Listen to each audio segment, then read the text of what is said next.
ममता के रानी।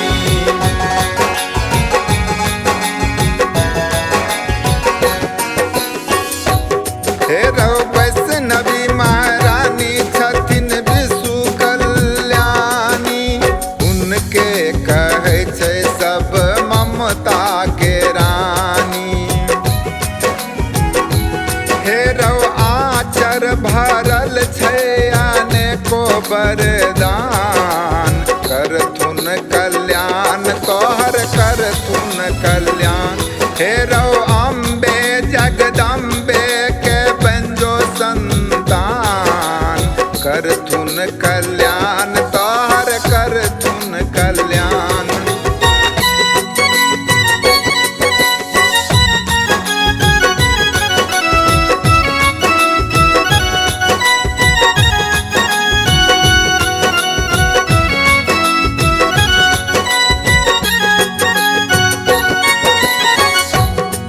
रौ जगत जननी माता ब्रह्मा सन ज्ञानी, जानै छथिन भक्तक मन के जुबानी।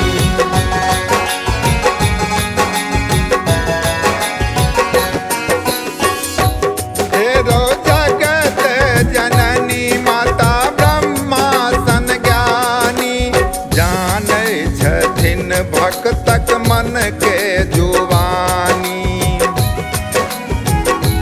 हे रौ जेहन कराम जकर देलखिन वरदान, करथुन कल्याण तोहर करथुन कल्याण।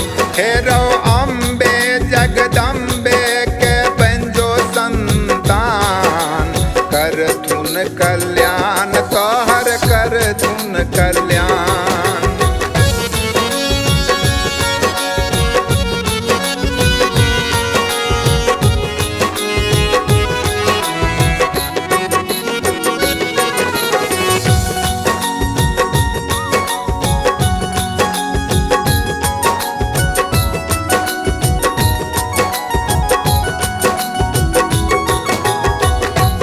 हे रौ अम्बे के लीला अजूबे छै भारी, दैन जोगिन भूत प्रेत भागै छै झारी।